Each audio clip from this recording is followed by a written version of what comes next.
시드니 백! 여러분, 오늘은 비타민 C에 대해서 공부해 보려고 합니다.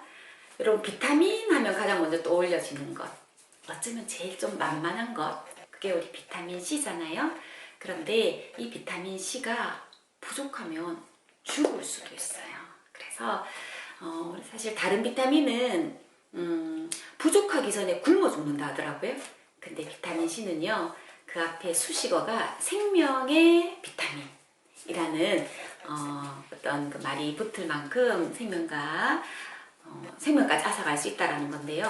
우리 이양재 교수님이 쓰신 이 책에 14페이지, 15페이지 잠깐만 한번 읽어드리면요. 영국의 해군 역사책에 나온 이야기죠. 해군이 점령지를 향해서 항해할 때 함정에 타고 있던 젊은 병사들이 배에 오른 지 수개월 후에 목숨을 잃었다? 분명히 배고픔을 해결할 정도로 음식을 줬는데 그런데 죽었다. 왜지? 어느 이름 모르는 한 섬에서 레모네즙을 먹였는데 죽어가는 병사들이 살아나는 것을 보고 싱싱한 과일과 채소를 먹지 못해서 그렇게 되었구나 하면서 학문적으로 알려지게 되었고, 지금도 국제해운법에는 출항의 허가 조건으로 레몬 상자를 싣게 되어 있다는 거죠. 그래서 반드시 이거는 음식을 많이 먹는다고 섭취할 수 있는 게 아니고요. 싱싱한 과일, 채소를 먹어야 합니다. 그럼 이렇게 생각해 볼 수 있겠죠. 싱싱한 채소와 과일을 못 먹는 사람들은 어떻게 하지? 예를 들면 에스키모인들요. 그래서 이 책의 31페이지를 보면요. 에스키모인들은 싱싱한 채소와 과일을 못 먹는데 그런데 어떻게 괴열병에 걸려서 죽지 않았을까? 그것은 바로 사냥을 하면 즉시 동물의 배를 갈라 부신을 떼어먹는 그들의 생존 전략이 있었기 때문이다. 부신? 그럼 부신은 뭐지? 부신은요, 콩팥의 위에 붙어있는 꽃갈 모양의 신장의 보조기관, 그래서 이름이 부신인데요. 이 부신은 각종 호르몬을 많이 만들어냅니다. 이 부신의 비타민 C의 농도를 확인해 봤더니 혈중 비타민 C 농도의 100배였대요. 그래서 부신은 비타민 C를 아주 많이 함유하고 있는 기관인데, 이 비타민 C가 부족하면 우리 부신이 망가져요. 그리고 우리 몸에 꼭 필요한 호르몬들을 많이 못 만들어내거든요. 호르몬의 종류는 뭐 여러 가지가 있죠, 그렇죠? 우리가 비타민 C를 스트레스를 좀 이렇게 예방해준다, 스트레스를 좀 막아주는 비타민이라고 얘기를 하잖아요. 우리 부신에서 스트레스 호르몬도 사실 만들어내거든요. 그것뿐만 아니라 비타민 C의 효능은 사실 아주 많습니다. 전나무 숲의 33권 비타민 인체를 지켜주는 생명의 물질이라는 이 책 파트 2입니다. 이 파트 2가 현대인의 면역력과 생명을 지켜주는 비타민 C라는 내용인데요. 비타민 C의 첫 번째 항암 작용에 대해서 여러 연구들이 나와 있습니다. 비타민 C는 암을 예방해준다. 여러분 다 알고 계시잖아요.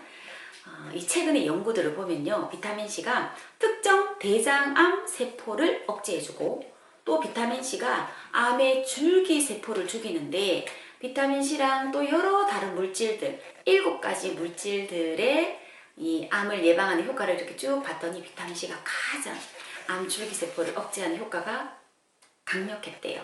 그리고 비타민 C가 암 치료 효과를 이제 또 다른 그 미국의 아이오와 대학교에서 연구를 했는데요. 특이한 건 이 암세포를 죽이는데 정상세포, 즉 일반 세포는 아무런 영향을 주지 않고 암세포만 죽였다는 거예요. 사실 항암 치료를 받다 보면 이 암세포도 공격하지만 일반 세포도 공격하잖아요. 그런데 이 비타민 C의 고용량 요법이 여기 전문가들이 어떻게 표현을 썼냐면 54페이지입니다. 마치 군인이 적군의 복장을 하고 적지에 침투한 후 적군을 사살한 특수부대와 같다. 말 그대로 원하는 암세포만 골라 죽이는 표적 치료제의 역할을 했다라는 거죠. 대박이지 않아요? 그리고 항산화 작용이 이제 두 번째 비타민 C의 기능으로 적혀 있습니다. 항산화 비타민 A, C, E 우리 많이 공부했잖아요. 그런데 이 비타민 C의 항산화 작용은 사실 A나 E보다도 좀 빠릅니다. A와 E는 지용성이라서 비타민 C보다 사실 좀 느리거든요.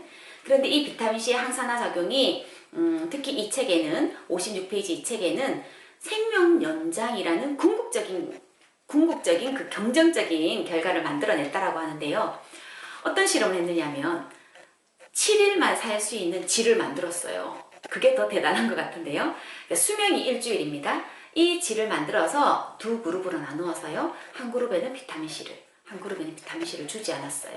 그러니까 비타민 C를 주지 않은 그룹은 일주일이 지나서 다 죽었는데 비타민 C를 준 그룹의 G들은 그 후로도 한 달 동안 더 살았다고 하죠. 생명 연장이 4배나 됐다라는 거예요. 여러분 건강하게 오래 사는 거 관심 있으십니까? 네, 그래서 이 생명 연장을 할 수 있는 그런 비타민이라는 이제 결론까지 얻게 됐는데요. 이 이외에도 우리가 흡연의 어떤 활성산소, 그리고 스트레스, 수면 부족, 여러 가지 이 활성산소를 막아주는 그런 비타민 C의 기능을 이 책에서는 이야기를 하고 있습니다.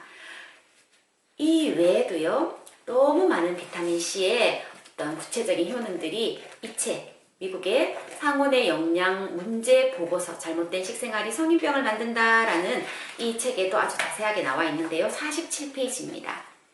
비타민 C는 바이러스의 아미노산 고리를 절단한다. 다시 말하면 바이러스 자체를 파괴하는 위력.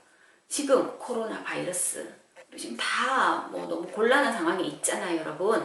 이 바이러스 자체를 파괴하는 위력이 있는데 특히 감기 바이러스, 초기 감기는 30분마다 1g의 비타민 C를 10번 정도 먹으면 여러 날 고생할 감기를 하루 만에 이겨낼 수 있다.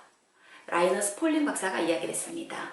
라이너스 폴린 박사는 개인으로서는 이 2번의 노벨상을 받았는데요. 아직까지도 개인으로 2번의 노벨상을 받은 사람이 제가 알기로는 없는 걸로 알거든요. 이분이 노벨 화학상, 노벨 평화상, 대단하죠. 이분은 사실 또 비타민 C의 아버지라고도 불리우는데요. 이분이 비타민 C 연구를 아주 많이 했습니다. 돌아가실 때까지 아주 메가요법으로 비타민 C 고용량을 섭취하셨다고 하는데 제가 알기로 이분이 94세에 돌아가셨는데 물론 전립선 암으로 돌아가셨지만 장수하셨잖아요. 그 정도면 돌아가시기 전주까지 대학에서 아주 열광을 하시면서 이제 건강하게 지내셨다고 하거든요. 근데 이 비타민 C가 그렇게 바이러스의 그런 고리를 절단하는 것뿐만 아니라 골밀도를 강화하고 그리고 우리 몸속에 독소를 배출해서요. 여러분 디톡스도 많이 하시죠? 독소는 다 지용성이라는 거 알고 계시나요? 이 지용성의 독소가 수용성으로 바뀌어서 우리 신장을 통해서 이렇게 배설이 많이 되잖아요. 근데 이렇게 지용성인 독소가 수용성으로 바뀔 때 그 효소가 있어야 되는데 그 효소는 비타민 C가 또 이렇게 만들어낸다라는 거죠. 그리고 무좀, 땀띠, 그리고 아이들의 IQ까지 이 비타민 C가 하는 역할들이 엄청나다는 걸 알 수 있습니다. 근데 간혹 제가 사람들을 만나면 야 비타민 C는 수용성이라서 많이 먹어도 몸 밖으로 다 배설이 되잖아. 그런 이야기를 하는데 맞아요. 그런데요. 우리가 이제 많은 연구자들이 이야기하는 그 내용들을 보면 제가 한번 66페이지 이 비타민이라는 책의 66페이지를 한번 읽어봐 드릴까요? 비타민 C는 권장량보다 많은 양을 섭취하면 인체에 이로운 작용을 한 가능성은 엄청 많다. 특별한 부작용이 없고 아주 긍정적인 작용을 많이 한다. 그렇지만 많은 사람들이 비싼 소변을 누는 건 아니야? 이런 이제 반론을 제기할 수도 있다. 의미 없는 거 아니야? 이런 이야기를 한다. 하지만 사실 동물들이 비타민 C를 본인들이 6g을 합성해 내거든요. 그렇게 6g을 필요하니까 합성해 내잖아요. 불필요한 걸 합성하진 않거든요. 그런데 이 6g을 합성하는 동물들조차도 그 동물들의 소변을 관찰했더니 자기 몸에서 필요한 양의 5배에서 50배에 달하는 비타민C가 소변으로 빠져나가는 것이다. 동물들이 스스로에게 필요하지 않은 물질을 과도하게 합성할 리가 없다. 다시 말하면 소변으로의 배출 역시 뭔가 반드시 필요한 과정이라는 거죠. 비타민C가 소변을 통해서 요로의 균을 살균한다든지 암 발생을 억제한다든지 또는 대장을 거치면서 병원균의 증식을 억제하고 활성산소의 공격으로부터 대장세포들을 보호한다든지 반드시 빠져나가기 전에 어떤 중요한 역할들을 하고 빠져나갈 것이다 라고 유추하는데요. 저도 이런 내용에 한 표를 던지는 사람입니다. 그래서 비타민C는 개인마다 사실 요구량은 좀 다를 것 같아요. 그들의 식사 섭취 습관이라든지 또는 스트레스 상황이라든지 여러 가지 어떤 환경에 따라서 비타민C 요구량은 다르다는 거죠. 그래서 여러분들이 각자의 그 컨디션을 잘 이해하시고 비타민C를 섭취해 주시면 됩니다. 물론 우리나라는 하루 권장량이 100mg이에요. 사실 100mg으로 우리의 스트레스라든지 여러 이런 항암, 항산화 작용까지 맡기기에는 터무니없이 부족하겠죠.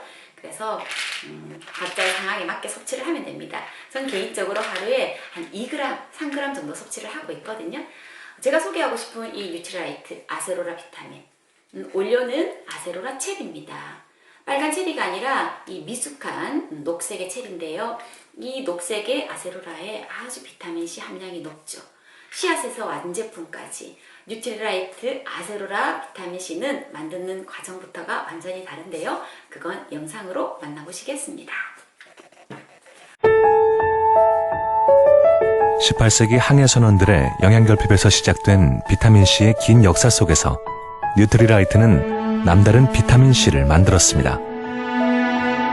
일찍이 식물영양소에 주목했던 칼렌보그는 1956년 하와이에서 비타민C가 풍부한 아세로라 체리를 연구하였습니다.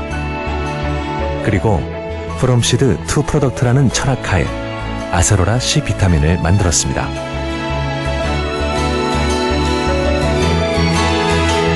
아세로라 C 비타민은 엄선된 5가지 품종의 묘목에서 시작됩니다.